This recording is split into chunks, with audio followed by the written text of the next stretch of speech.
السلام علیکم ورحمۃ اللہ وبرکاتہ۔ الحمدللہ وکفا وسلام علی حبیبہ المصطفیٰ، اما بعد فاعوذ باللہ من الشیطان الرجیم، بسم اللہ الرحمن الرحیم۔ ان اللہ وملائکتہ یصلون علی النبی یا ایہا الذین آمنوا صلوا علیہ وسلموا تسلیما۔ اللہم صل وسلم علی سیدنا محمد معدن الجود والکرم وآلہ واصحابہ الکرام وابنہ الکریم وبارک وسلم صلاۃ دائمۃ سرمدا ابدا۔ عزیزان گرامی وقار، قرآن عظیم کی بحمدہ تعالی و بکرم مصطفیٰ صلی اللہ تعالی علیہ وسلم ہم نے 19ویں پارے کی سورہ شعراء اور سورہ نمل کی تلاوتیں مکمل کی ہیں۔ اللہ کریم ہم سب کو ان آیات بینات اور ان صورتوں کے برکات نصیب فرمائے۔ اس سے قبل باقی رہ گئی ہے تفسیر سورہ نور کی، سورہ مومنون کی بھی۔ آج میں عرض کرتا ہوں سورہ مومنون جو 18ویں پارے میں ہم نے تلاوت کیا ہے، اور سورہ نور، یہ دونوں صورتیں 18ویں پارے میں آئی ہیں۔ اس کے بعد پھر سورہ فرقان شروع ہو جاتی ہے 18ویں پارے کے آخر والے حصے سے۔ 18واں پارہ جو شروع ہوتا ہے ایک بہت عظیم لفظ کے ساتھ شروع ہو رہا ہے، جس میں ہم سب کے لیے اللہ تعالیٰ نے یہ اعلان فرمایا، قد افلح المؤمنون، تحقیق کے بے شک مومنین کامیاب ہو چکے۔ یہاں پر قد کا جب لفظ آتا ہے عربی میں تو وہ یقین کے لیے آتا ہے۔ جب قد کا لفظ آتا ہے تو یقین کے لیے، یعنی جو چیز ہو چکی اس کے بارے میں کہا جاتا ہے۔ اب اللہ تعالیٰ نے یہاں پر جو فرمایا قد افلح، اس میں پاسٹ ٹینس یوز کیا گیا ہے، یعنی ماضی کا لفظ۔ یہ نہیں فرمایا جا رہا ہے کہ مومنین کامیاب ہوں گے، نہیں، بلکہ مومنین کامیاب ہو چکے، اور وہ بھی یقین کے ساتھ۔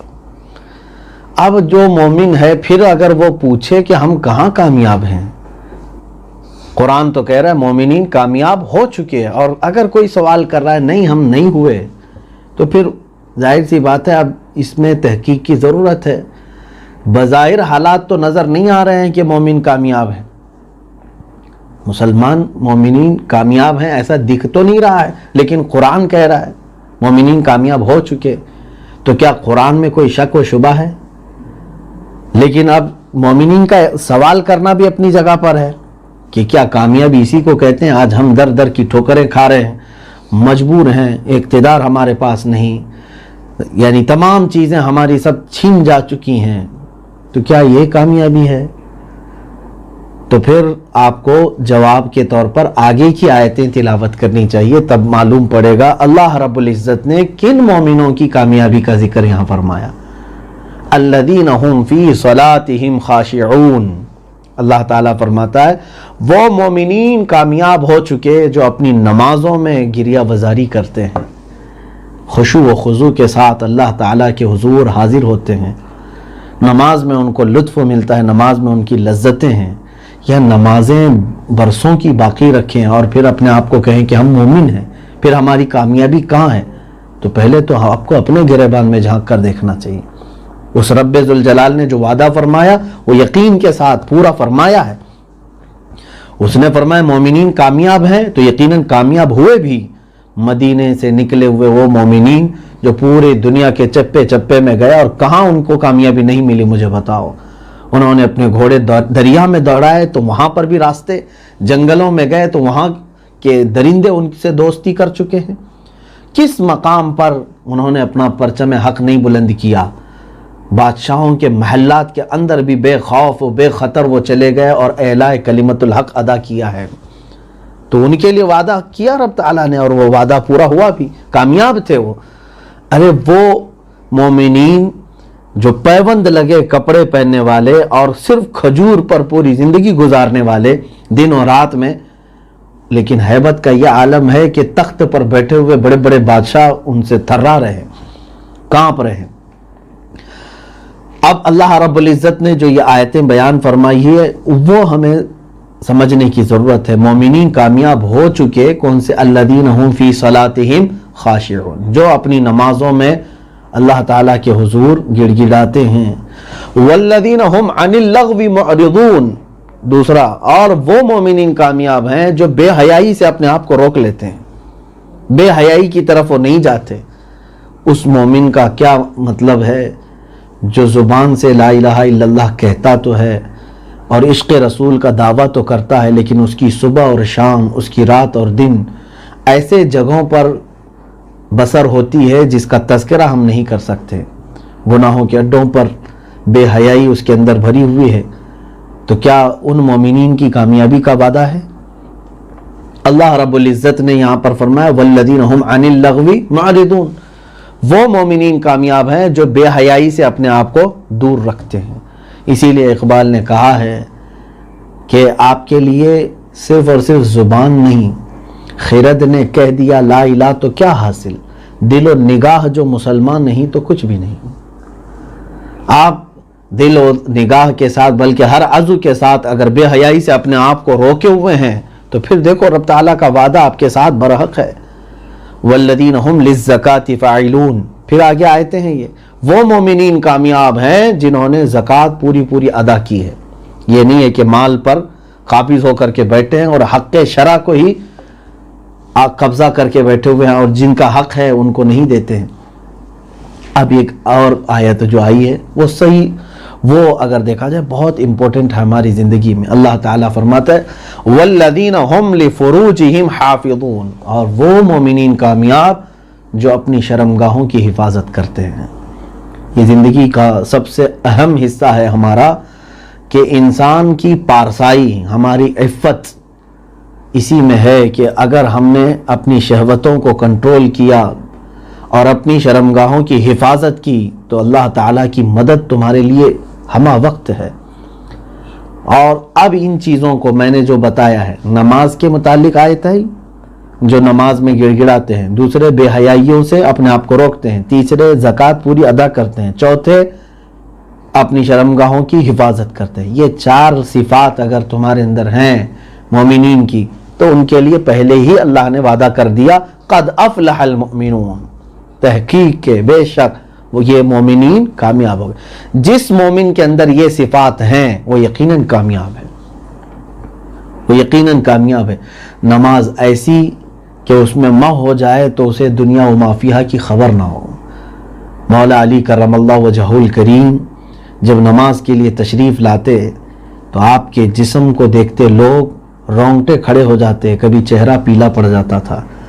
لوگ یہ کہتے کہ آپ اذان کے بعد نماز میں آنے کے لیے اس طرح خوف کھاتے ہیں؟ کہا ہاں، دنیا والے اپنے اپنے بادشاہوں کے ہاں حساب دینے سے ڈرتے ہیں، میں اپنے خلاق کائنات کے حضور جانے کے بعد اس کے دربار میں کھڑے ہونے سے خوف محسوس کرتا ہوں۔ جس کو یہ تصور ہوگا کہ اللہ کی بارگاہ میں کھڑا ہوں تو پھر اس کی نماز دکان کے حساب کتاب میں نہیں چلتی، ادھر ادھر کے خیالات میں نہیں چلتی، بلکہ وہ ہمیشہ، اسی لیے میرے مصطفیٰ کریم صلی اللہ علیہ وسلم نے حکم یہ فرمایا ایسے نماز پڑھو کہ تم اللہ کو دیکھ رہے ہو۔ اگر اتنا نہیں ہو سکا تو اتنا تو کرو کہ اللہ تمہیں دیکھ رہا ہے، اتنا خیال تو جماؤ۔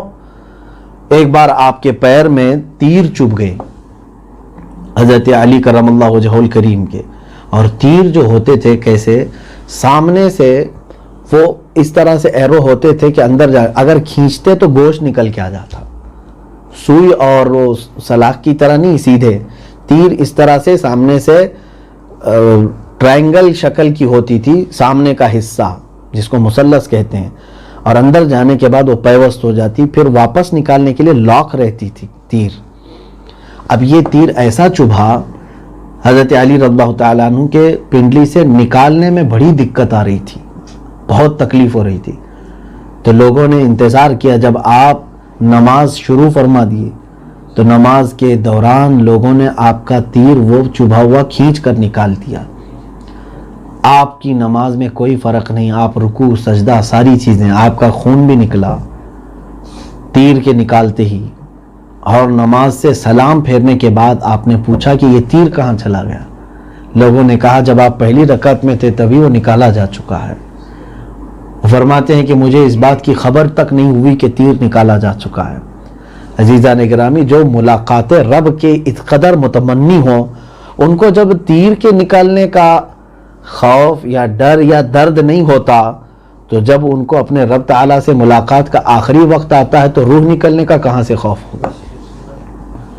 من کان یرجو لقاء ربہ، جو اپنے رب سے ملاقات کی تمنا رکھتا ہے تو پھر اسے چاہیے کہ وہ نمازوں کی طرف آئے، نیک اعمال کی طرف آئے، اور یہ تصور لائے کہ میں اپنے رب سے ملاقات کر رہا ہوں۔ عزیزان گرامی، یہ نمازیں تو اس قدر لوگوں کی آج باقی ہیں، اللہ کی پناہ، اللہ کی پناہ، یہ قرض ہے اللہ تعالیٰ کی طرف سے۔ اور یہ نہیں سوچنا کہ آخر زمانے میں توبہ کر لوں گا اور دنیا سے جاؤں گا، رحمان ہے، وہ رحیم ہے، معاف کرے گا۔ یقیناً توبہ کے بھی اصول ہیں میرے عزیزوں، توبہ کے اصول یہ ہیں کہ گناہ دو طرح کے ہیں۔ ایک گناہ وہ ہیں جو صرف اللہ تعالیٰ کے فضل و کرم توبہ سے معاف ہو جائیں۔ شراب پیتا تھا، چھوڑ دیا، ٹھیک ہے، اب توبہ کر لیا، معاف کر دے گا رب تعالیٰ۔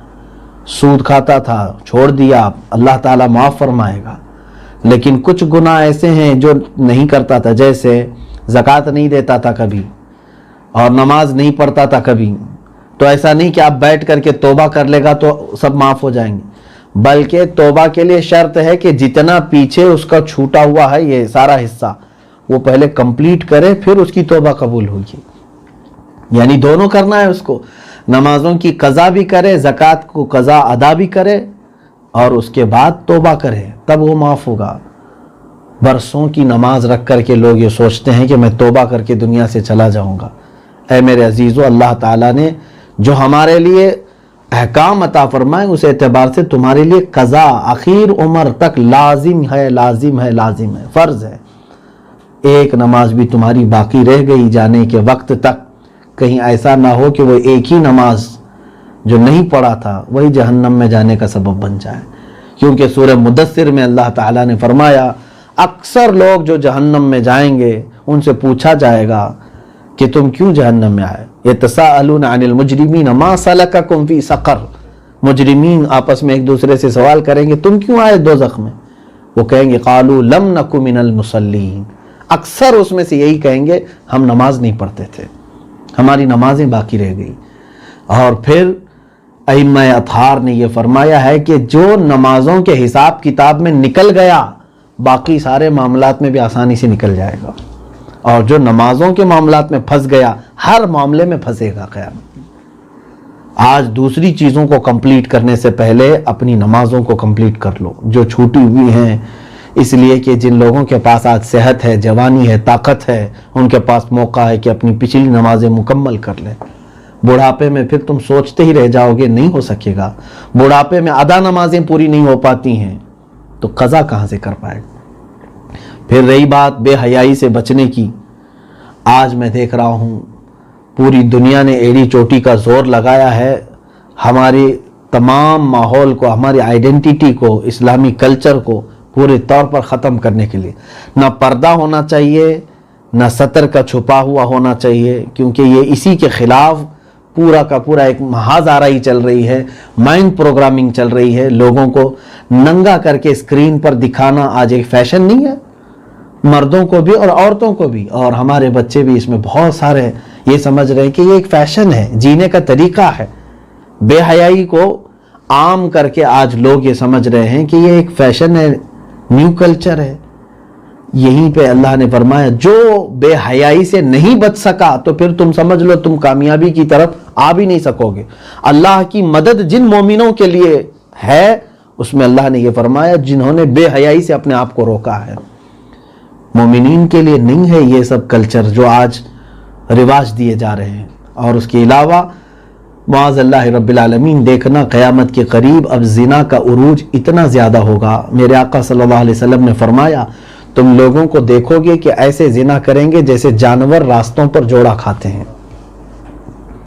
جانوروں کو کوئی تمیز نہیں، کوئی ان کا پاس عقل بھی نہیں ہے، تو وہ جہاں پائے اپنی مادہ کے ساتھ شریک ہو جاتے ہیں۔ تو انسانوں کے اندر بھی یہ کیفیت آ جائے گی، اور یہ مغربی ممالک آج اس چیز میں ملوث ہو چکے ہیں۔ ان کے ہاں سر عام عورتوں کو باہوں میں لے کر بیٹھنا اور ان کے ساتھ غلیظ حرکتیں کرنا یہ کوئی معیوب بات نہیں ہے۔ سڑکوں پر، پارک میں، بیچ پر، اور نہ جانے کیسے ایسے علاقے خاص کر دیے گئے ہیں جہاں اوریانیت کے ساتھ یہ سارے کام جیسے جنگل میں جانوروں کے ساتھ ہوتے ہیں اسی طرح سے انسانوں کے ساتھ ہو رہے ہیں.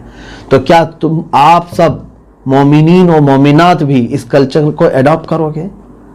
اور جس دن تمہارے اندر یہ بے حیائی آئی، یہ کلچر آیا، اللہ تبارک و تعالیٰ کا غضب بھی تمہارے ساتھ ہوگا، مدد کی کوئی وہ سوچنا بھی نہیں اور نہ ہی کامیابی ہے تمہارے لیے. سورہ مومنون میں یہ آیتیں آئی. اس کے بعد تخلیق انسان کے متعلق پچھلی تفسیر میں میں نے عرض کر دیا ہے اللہ تعالیٰ نے انسان کو کیسے پیدا کیا. رب تعالیٰ نے ایک نطفے سے ماں کے رحم میں اس کو رکھا، 9 مہینے اس کی حفاظت فرمائی. حدیث پاک میں ہے جب ماں کے پیٹ میں باپ کی طرف سے نطفہ جاتا ہے تو اس پر 40 دن گزرتے ہیں.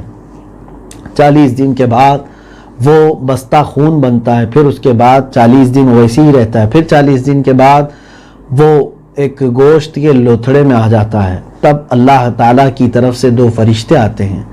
ایک روایت میں ایک فرشتہ آتا ہے اور اس بچے کے جسم میں روح پھونک دیتا ہے 120 دن کے بعد. ویسے تو بچے کی ہارٹ بیٹ 6 ویک کے بعد شروع ہو جاتی ہے، یعنی جو بستہ خون میں جیسی آتا ہے، اور سب سے پہلے جنین میں یعنی بچے میں سب سے پہلے اس کا دل بنایا جاتا ہے. یا سائنس کے اعتبار سے بھی میں بات کروں گا. اس کے بعد 120 دن ہو جائیں، بعض روایات میں 6 ہفتے کا ہی ذکر ہے، 40 دن کے بعد ہی فرشتہ آتا ہے اور اس کے جسم میں روح پھونکتا ہے. اور رب تبارک و تعالیٰ سے فرشتہ یہ پوچھتا ہے کہ اے مولا اسے کیا بناؤں، لڑکا یا لڑکی؟ اللہ جو حکم فرماتا ہے وہ اسے دیتا ہے. کون سی شکل اللہ تعالیٰ وہ بھی دیتا ہے. پھر اس کے بعد فرشتہ سوال کرتا ہے کہ اس کے متعلق نیک لکھوں یا بدبخت لکھوں؟ اللہ تعالیٰ کی طرف سے جو حکم آتا ہے ماں کے پیٹ میں وہی لکھ دیا جاتا ہے. اور اس کے بعد فرشتہ یہ بھی پوچھتا ہے کہ مولا اس کی پوری زندگی میں کتنا رزق لکھوں؟ رب تعالیٰ کا حکم ہوتا ہے اتنا رزق. کب؟ ہم جب اپنی ماں کے پیٹ میں ابھی 100 دن کے تھے تب ہماری موت تک جو کچھ ملنا ہے وہ سب لکھا جا چکا ہے. اب اس کے بعد دنیا میں ہم تولد ہوئے، اللہ تبارک و تعالیٰ نے ہماری تخلیق کیسے فرمائی، ماں کے پیٹ میں ہمیں حفاظت کے ساتھ رکھا. دنیا میں آنے کے بعد ماں کے سینے میں ہمارے لیے غذا رکھی، خون سے بدل کر کے اللہ تعالیٰ نے ہمیں دودھ کی شکل میں غذا عطا فرمائی.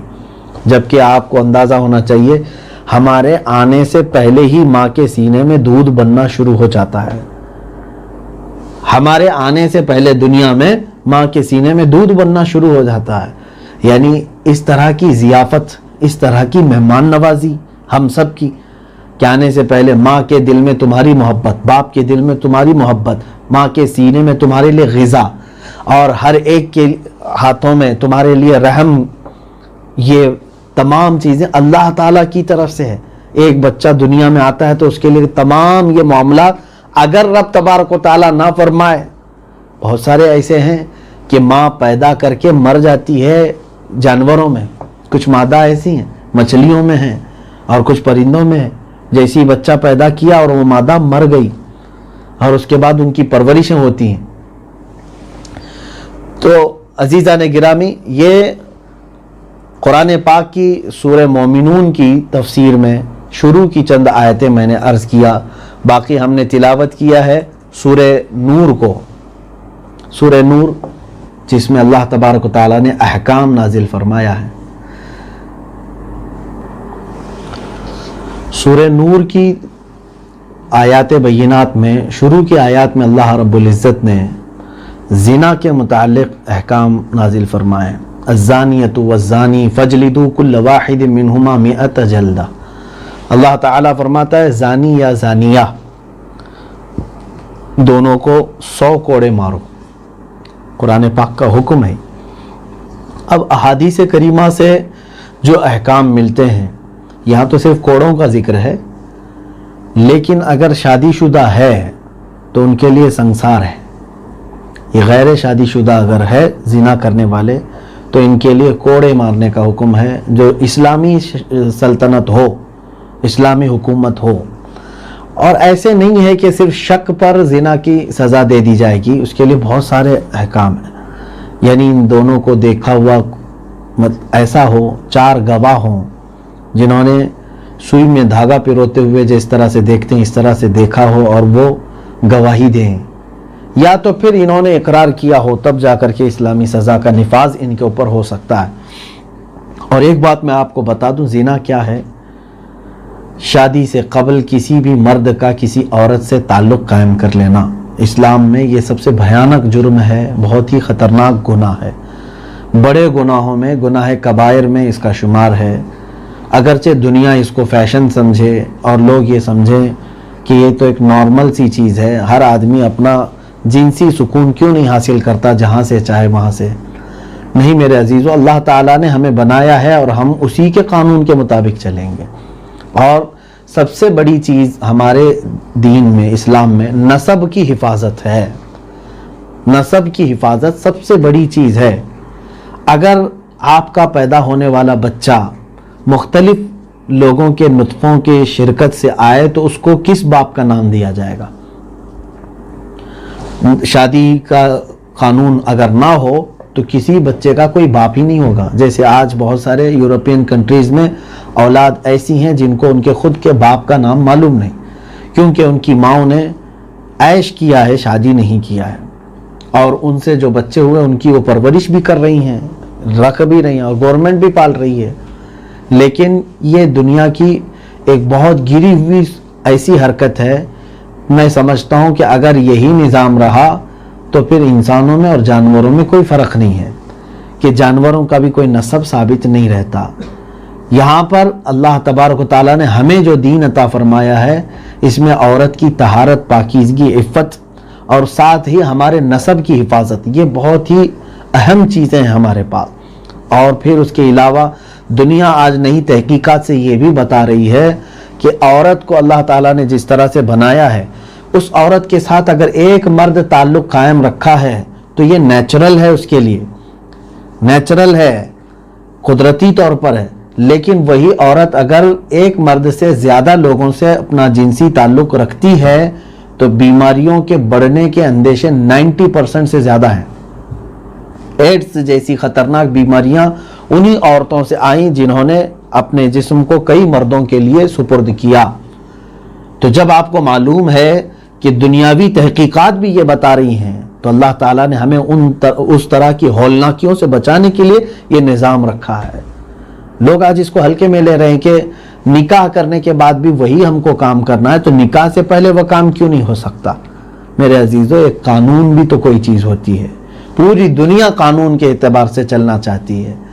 آپ ظاہر سی بات ہے کسی دکان میں جا رہے ہیں خرید و فروخت کے لیے، ایسا تو نہیں ہوتا نا کہ آپ کپڑا لینے کے لیے گئے اور اٹھا کر کے لائے اور کپڑا کاٹ کے پہن بھی لیا اور دوسرے کو دے بھی دیا اور پیسے کی اس کے بات ہی نہیں ہوئی۔ اس کو کہتے ہیں کہ خرید و فروخت نہیں ہوئی، اٹھا کر کے چوری کیا ہے تم نے۔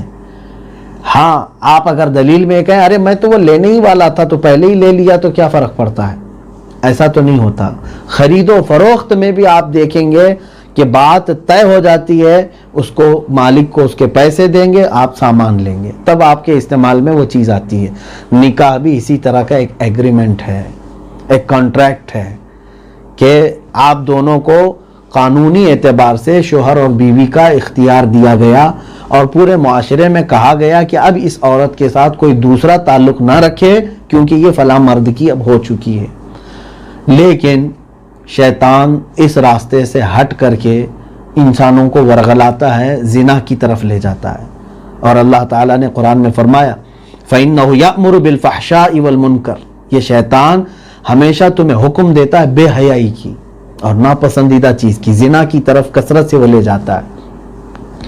اور جب بندہ زنا کرتا ہے تو وہ تالیاں بجاتا ہے، لیکن حدیث پاک میں ہے جس وقت کوئی زنا کر رہا ہوتا ہے اس وقت اس سے ایمان اٹھا لیا جاتا ہے۔ ایمان کی حالت میں کوئی بندہ زنا نہیں کر سکتا، اس کا ایمان معلق ہوتا ہے، اٹھا لیا جاتا ہے۔ اور یہ زنا اسلام میں اس قدر سخت ہے جس کی وجہ سے اس کی سزا بھی سخت رکھی گئی۔ آج لوگ جگہ جگہ پر تنقید اگرچہ کریں کہ اسلام میں سنگسار کرنے، پتھروں سے مار کر ہلاک کرنے کی سزا ہے، کوڑے مار کر کے ختم کرنے کی سزا ہے۔ میرے عزیزو، ہاں، اس کی وجہ صرف اور صرف یہ ہے کہ اسلام پورے معاشرے کو بھیانک بیماریوں سے بچانا چاہتا ہے۔ آج تم ایک کو وائرس لگ جائے تو اس کو مار رہے ہو، یہ اور بات ہے کہ ٹریٹمنٹ کا اعلان کیا جا رہا ہے، لیکن کئی جگہوں پر یہ بھی باتیں آئی ہیں کہ ان لوگوں کو مار دیا گیا ہے۔ کچھ کنٹریز کی ایسی باتیں آئی ہیں، کیوں؟ تاکہ یہ دوسروں کو نہ پھیلے۔ زنا کا وائرس بھی ایسا ہے کہ وہ معاشرے میں رہتے رہتے کئی لوگوں کو اپنے چنگل میں لے لیتا ہے۔ اور حیرت کی بات یہاں پر یہ ہے کہ قانونی اعتبار سے ہم جس ملک میں رہ رہے ہیں یہاں پر بھی یہ اپرادھ ہے۔ ایک مرد کسی عورت کے ساتھ چھیڑخانی کرے، جرم ہے کہ نہیں؟ بغیر اس کی رضا کے جا کر کے اس کے ساتھ خلط ملط کر لیا، اس کے ساتھ تعلق قائم کیا، یہ بھی یہاں پر قانونی جرم ہے، ریپ کا کیس لگے گا اس کے اوپر۔ لیکن ساتھ میں اگر آپ دوسرا رخ دیکھیں تصویر کا، یہی گورنمنٹ ہے اور یہی قانون ہے، کسی عورت کو یہ چاہے تو لائسنس دے سکتی ہے کہ تو اپنا جسم جتنے چاہے ان کو دے سکتی ہے، یا تو پھر رضامندی ہے دونوں کی تو قانون کہتا ہے کہ کوئی مسئلہ نہیں ہے انہوں نے۔ اس طرح کا اسلام قانون نہیں لایا۔ اسلام نے قانون زنا کے متعلق چاہے جبر کے ساتھ کرے چاہے رضا کے ساتھ کرے، دونوں بھی یہ گناہ ہے۔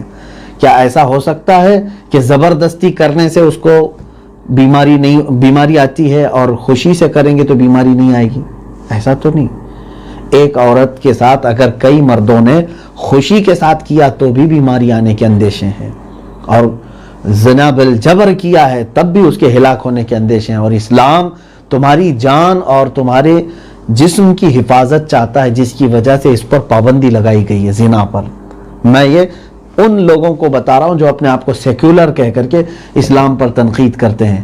اگر ان کی بچیوں کے ساتھ ریپ ہو جائے تب بھی یہ اعلان یہی کریں گے، اسلامی سزا دے دو اس کو جو میری بچی کے ساتھ ایسا کیا ہے۔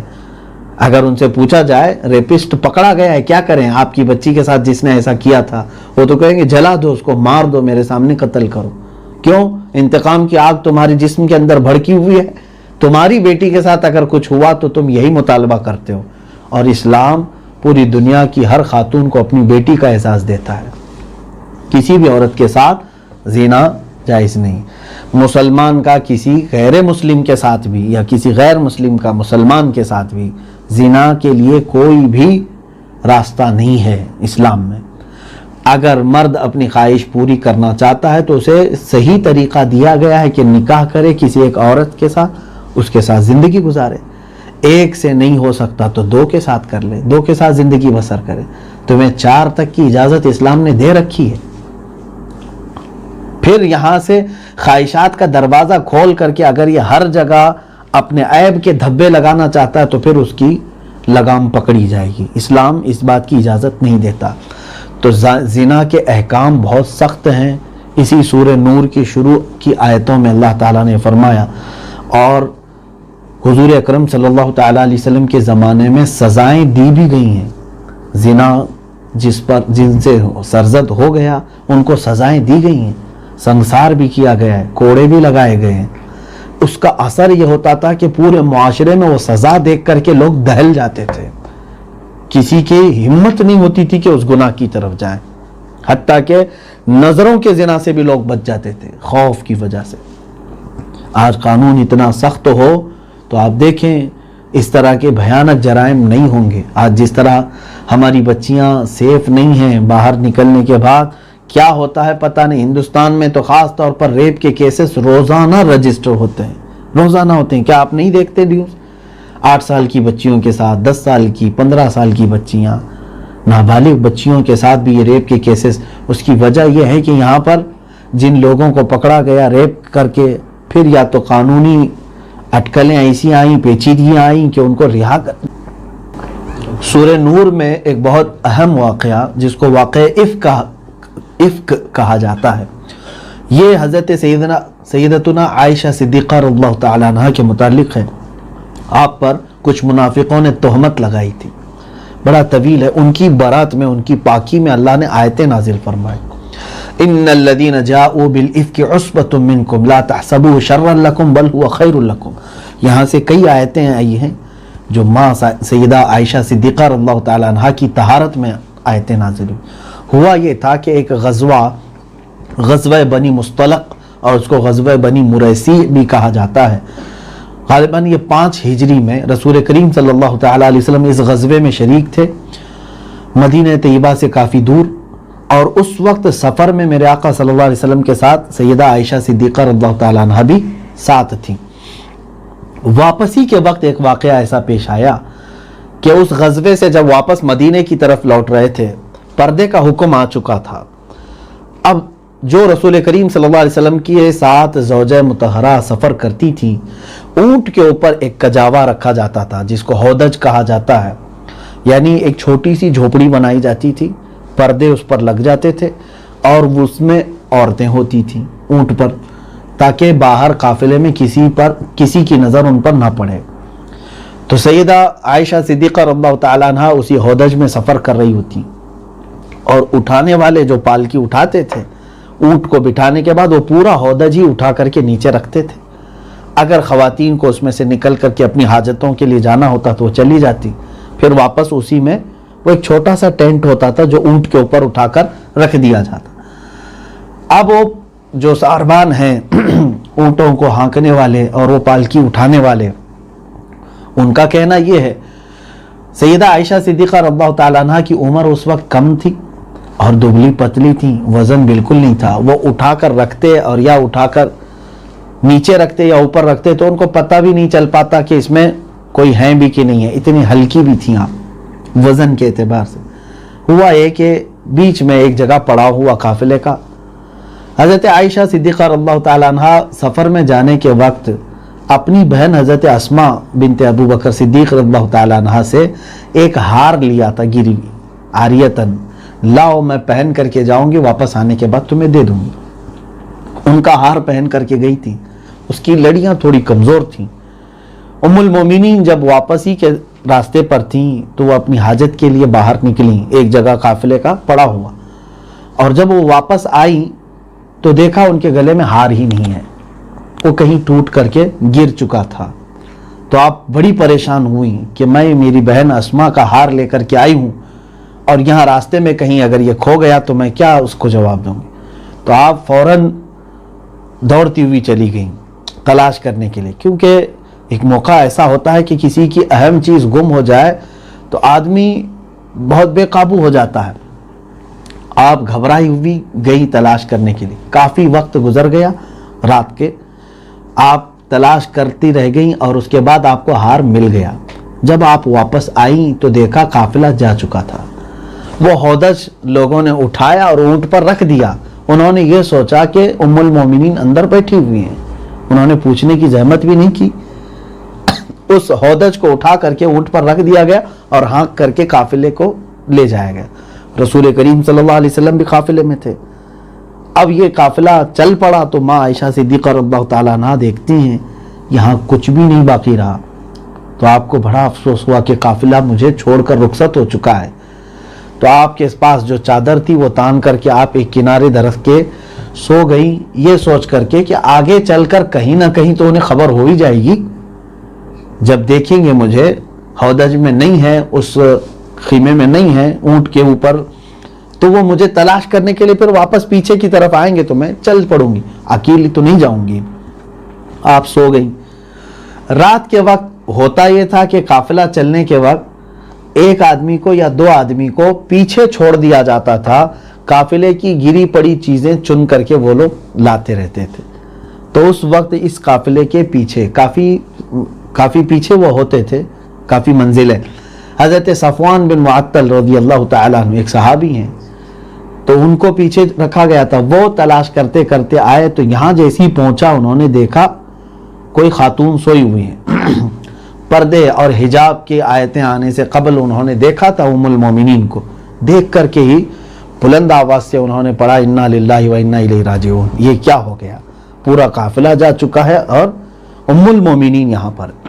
اس کے علاوہ انہوں نے کچھ نہیں کیا، اپنے اونٹ کی مہار قریب کی اور اونٹ کو بٹھایا۔ سیدہ عائشہ صدیقہ رضی اللہ تعالیٰ عنہ فرماتی ہیں میں نے دیکھا اونٹ پر چڑھ گئی اور وہ اونٹ کی نکیل پکڑ کر کے چلتے ہوئے آئے۔ مدینہ طیبہ پہنچے، دوسرے دن دوپہر کا وقت تھا۔ منافقین نے دیکھا ماں عائشہ صدیقہ رضی اللہ تعالیٰ عنہ صفوان بن معطل کے ساتھ اکیلی آ رہی ہیں جبکہ قافلہ صبح کو پہنچ چکا ہے. تو اب ان بدبختوں نے، خبیث ذہنوں نے آپ کے اوپر تہمت لگانا شروع کر دیا کہ محمد صلی اللہ علیہ وسلم کی زوجہ دوسرے مرد کے ساتھ رات میں کہیں دوسری جگہ پر چلی گئی تھی، معاذ اللہ رب العالمین. یہ اتنی بڑی تہمت تھی. حضرت عائشہ صدیقہ رضی اللہ تعالی عنہ کے متعلق عبداللہ بن ابی بن سلول ایک منافقین کا سردار تھا، اس نے یہ باتیں بہت بنائی، پھیلا دیا. عائشہ حضور صلی اللہ علیہ وسلم کے گھر کی خاتون ہے لیکن فلاں فلاں کے ساتھ چلی گئی تھی. اس میں یہ جو صحابی تھے حضرت صفوان بن معطل رضی اللہ تعالی، ان کو بھی پورا مدینہ جانتا تھا. اتنے بھولے اور سادے تھے یہ کہ لوگ ان سے بات کرنا بھی چاہتے تو یہ بات نہیں کرتے تھے زیادہ. اور رہی بات ام المومنین کے متعلق، حضرت ابو بکر صدیق رضی اللہ تعالیٰ عنہ خود فرماتے ہیں اسلام لانے سے قبل کبھی ہمارے پورے خاندان میں یہ دھبا نہیں آیا تو اسلام آنے کے بعد کیسے؟ یعنی اسلام لانے سے پہلے بھی ہمارے گھر میں اس گناہ کی تہمت کبھی نہیں آئی، اور اب جبکہ یہ رسول اللہ صلی اللہ علیہ وسلم کی زوجہ ہے. لیکن بات جب پھیلتی پھیلتی میرے آقا صلی اللہ علیہ وسلم تک پہنچی، اللہ کے نبی صلی اللہ تعالیٰ علیہ وسلم نے کچھ نہیں فرمایا. بس یہ ہے کہ حضرت عائشہ صدیقہ رضی اللہ تعالیٰ عنہ سے آپ نے کوئی توجہ نہیں رکھی، یعنی آپ سے بات چیت آپ نے نہیں فرمائی. حضرت عائشہ آتے ساتھ بیمار ہو گئی تھی، آپ کو خبر بھی نہیں تھا کہ مدینے میں خبر بھی نہیں تھی کیا چل رہا ہے.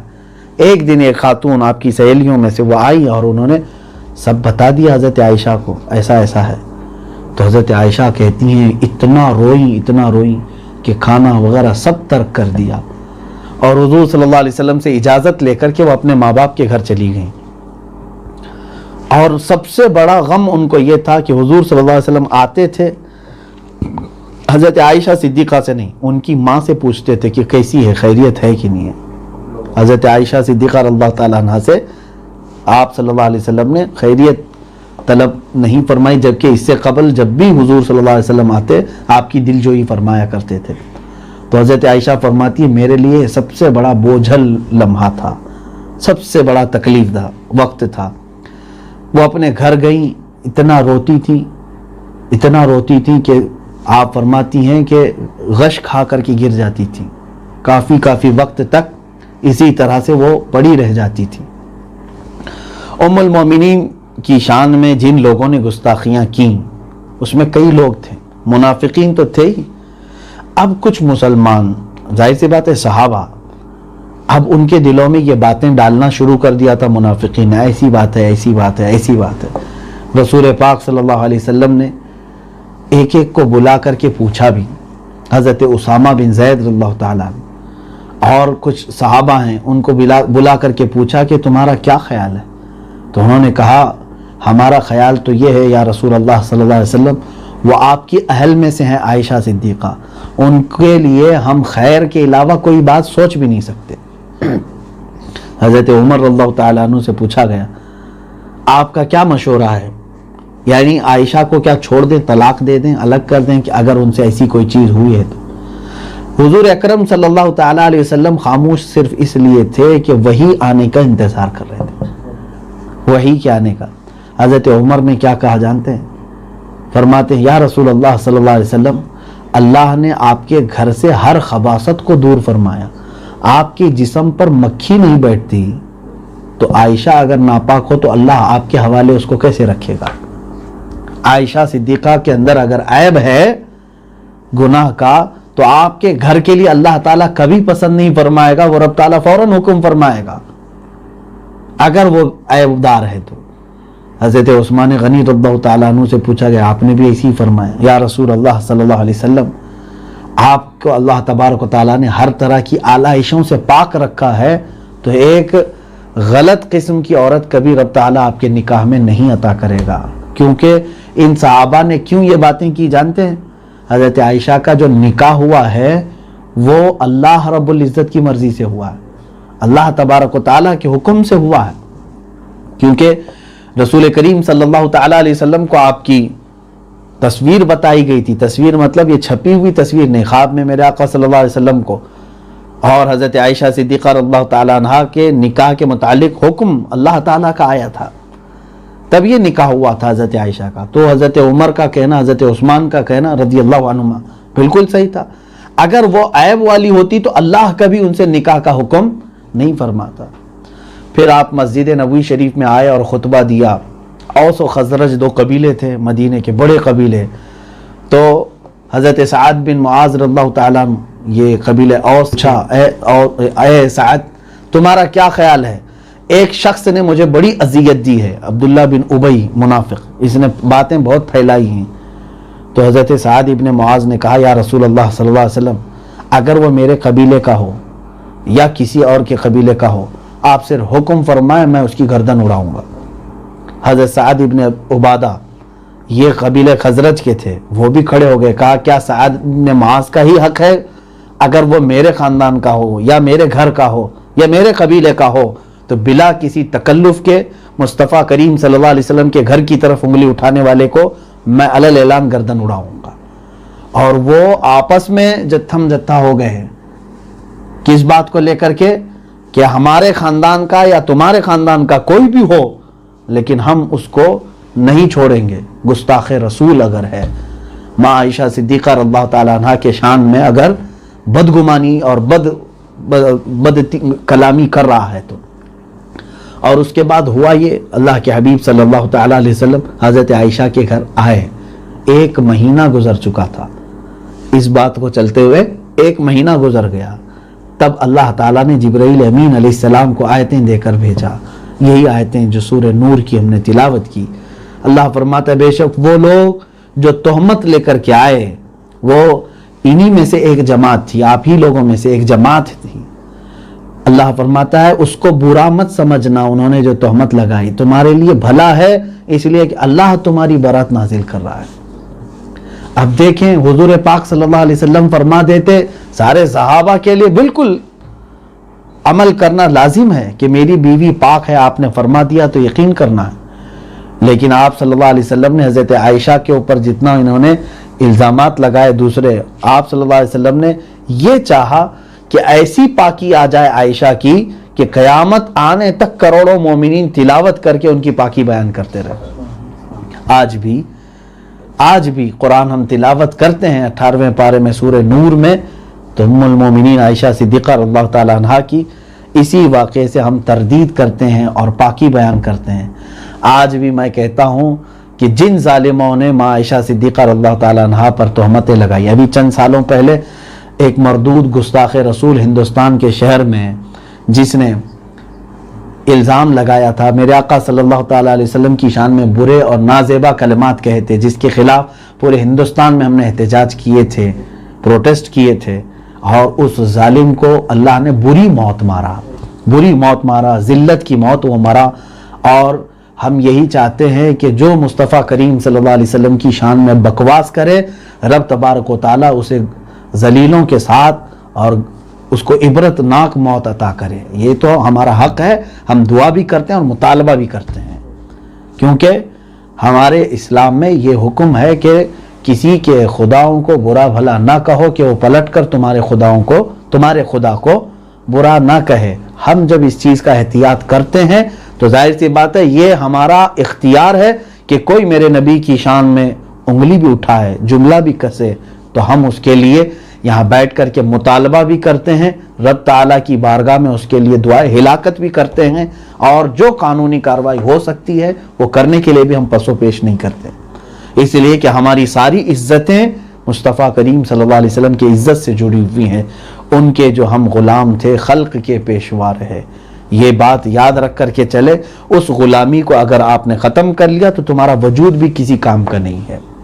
ہم کو اگر آج کوئی دنیا میں پہچانتا ہے تو صرف رسول کریم صلی اللہ علیہ وسلم کی وجہ سے پہچانتا ہے. تو سیدہ عائشہ صدیقہ رضی اللہ تعالیٰ عنہا کی یہ طہارت اس میں بیان ہوئی. اللہ کریم نے آپ کے خاندان میں جو برکتیں عطا فرمائی، یہ سیدنا ابو بکر صدیق رضی اللہ تعالیٰ عنہ کی وہ بیٹی جو رسول کریم صلی اللہ علیہ وسلم کی محبوبہ رہیں، آپ صلی اللہ علیہ وسلم کی رفیق حیات رہیں. حضور اکرم صلی اللہ تعالیٰ علیہ وسلم نے ان کو اپنے بستر سے نوازا. اور آپ دیکھیں گے کہ حدیثوں کا ایک بہت بڑا ذخیرہ جو آج موجود ہے بخاری شریف مسلم شریف میں، وہ حضرت عائشہ صدیقہ رضی اللہ تعالیٰ عنہا کی روایت کی ہوئی حدیثیں ہیں۔ میرے آقا صلی اللہ علیہ وسلم سے انہوں نے جتنی باتیں احکام سنا وہ بیان کیا، اور ان کی بیان کردہ حدیثوں سے آج ہماری شریعت چل رہی ہے۔ حلال و حرام، بہت سارے واجب فرض کے معاملات آپ کی روایت کردہ حدیثوں سے ہے، تو وہ ہمارے شریعت کا حصہ بن گئی ہیں۔ ان کے خلاف جس نے بھی بدزبانی کی، گویا کہ اس نے اسلام کے خلاف بکواس کیا۔ ایک تو یہ ظالم گستاخ رسول ہیں جو کفر و شرک کی وادیوں میں ڈوبے ہوئے اور ماں عائشہ صدیقہ پر تہمت لگاتے ہیں، لیکن ایک وہ ہیں جو کالی پٹیاں پہن کر کے مولا علی کا اور حسنین کریمین کی محبت کا دم بھرتے ہوئے اپنے آپ کو شیعان علی کہتے ہیں اور ماں عائشہ صدیقہ کی شان میں توہین کرتے ہیں۔ ان کے لیے بھی میں وہی کہوں گا، تمہارے ساتھ بھی وہی انجام ہوگا جو عبداللہ بن ابی بن سلول منافق کا ہوا تھا۔ اللہ تبارک و تعالیٰ ان تمام دریدہ دہنوں کو بری موت عطا کرے گا، ان کا انجام دنیا میں بھی خراب ہے اور آخرت میں بھی خراب ہے۔ رب کریم ہمیں اہل بیت کی محبت عطا فرمائے، میرے آقا صلی اللہ علیہ وسلم کے گھرانے سے الفت و محبت نصیب کرے، سارے صحابہ کی عظمت ہم سب کے سینوں میں جاگزیں فرمائے۔ وآخر دعوانا ان الحمد